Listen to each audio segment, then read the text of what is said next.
I've let everybody down. You guys trust me, and I was wrong. You guys expect me to tell the truth and to bring the context.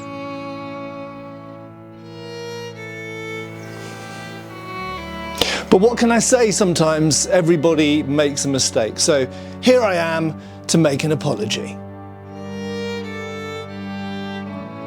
Hi folks, Matt Easton here, Schola Gladiatoria. So look, this is going to be a very simple video, but the other day I released a video talking about the difference between armor, which is articulated via rivets like that, versus armor which is laced or pointed either to the arming doublet underneath or to itself. And we sometimes refer to these as floating defences because they're attached only by leather or sometimes fabric or silk or other things like that, as opposed to fully articulated arms like this. And due to the wording that I used in that video, it led to some confusion, some consternation, and even a little bit of anger. So I need to clarify one important point. And that point's really quite simple. It is that floating arm defences, and indeed legs as well, where you have a upper, a lower and a middle that are essentially tied together or strapped together or laced together in some form or another, they never went away and were always around. So we actually find these in the earliest period. I did say this later in the video, but they were around absolutely at the end of the 13th century and certainly right the way through the 14th century and through the 15th century and in the 16th century. So these were always around. The point that I perhaps didn't articulate very clearly, and bear in mind that when you watch a video, there will be some footage which got cut out and fell on the cutting room floor where I basically explained this a little bit more clearly, but in the edit it ended up not quite so clear. I implied that this was normal and this then disappeared and then this came along, and that's not what happened. In fact, the floating defences were around the entire time.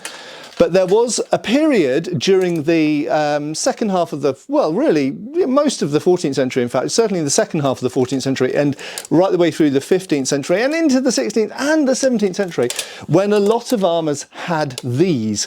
But in some parts of Europe, and that's important, so particularly, for example, England, Spain, Portugal, France, particularly Western Europe, Germany, not so much, but these sort of took over, at least amongst the knightly classes and amongst the most advanced armours.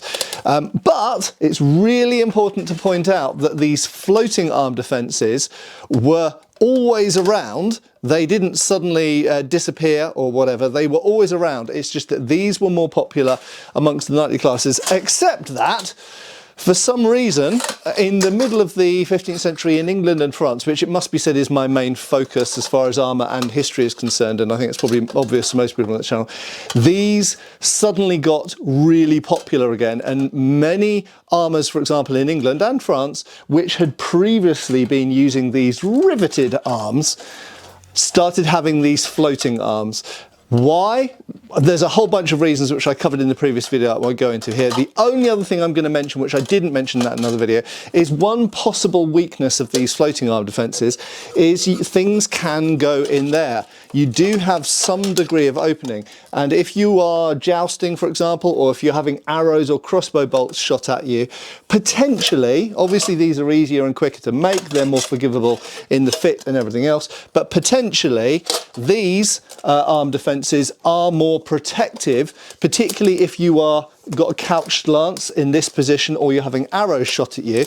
And even some of these have an additional little bar on here to prevent things going between these lames. So these are incredibly protective. They're much more laborious and complicated to make, but these are incredibly protective.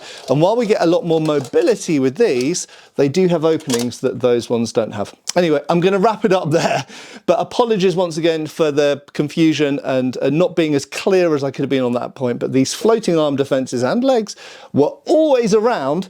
It's just that for a period of time in some places this was more popular, and then at a certain point suddenly these got more popular in certain places, for example England and France, in the middle of the 15th century. Anyway, thanks a lot for watching. I have been Matt Easton. Have a great weekend, and I'll see you back next week for another video. Cheers folks! Thanks for watching. We've got extra videos on Patreon. Please give our Facebook a like and subscribe if you haven't already. Cheers folks!